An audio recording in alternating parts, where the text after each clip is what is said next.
Whether it turned the match in Manchester City's favour or not, the sending off of Liverpool's Sadio Mane for a high challenge on goalkeeper Ederson certainly frayed tempers. Gary Neville, not partial to either of these clubs, was damning in his criticism of this game's referee.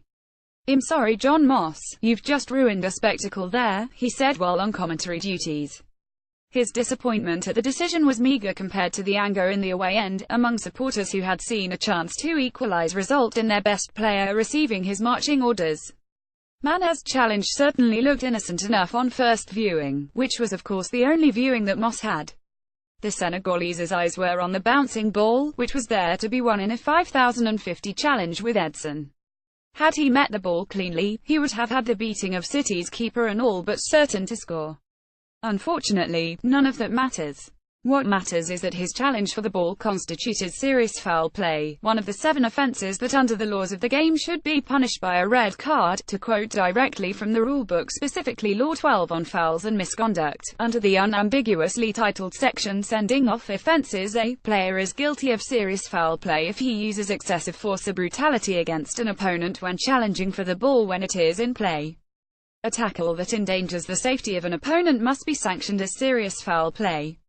While the first sentence invites interpretation, the second does not. It is hard to argue that in attempting to play the ball at such a height, Mane did not endanger Ederson's safety. Ederson would certainly claim as much, what with him ending the match with a sizable bandage on his left cheek after scans at City's nearby medical facility. Of course, that will not satisfy some, and there is a defensible argument in saying the rules should favour those who look to play the ball and not the man. The truth is, however, that many of those making that case this weekend could be arguing the opposite the next, once one of their own players receives a high boot to the head. That is partly why video assistant referees, VAR and replays of controversial incidents are not a cure-all for controversy and will not end the precious pub debate. Even after several replays, people were divided about this decision. The only reference can be the rulebook, and in this case it does not rule in Mane's favour. Ederson is caught in the face by Sadio Mane's raised foot. Sky Sports: the dismissal hampered Liverpool, whose heads collectively dropped after a decision they perceived to be an injustice. Yet however hard done by they felt, they should have mirrored the attitude of Neville's colleague and an Anfield great, Jamie Carragher was clear, it was a red card, and were he out on the pitch we can only assume he would have demanded something stronger than the meek response Klopp's depleted side put up.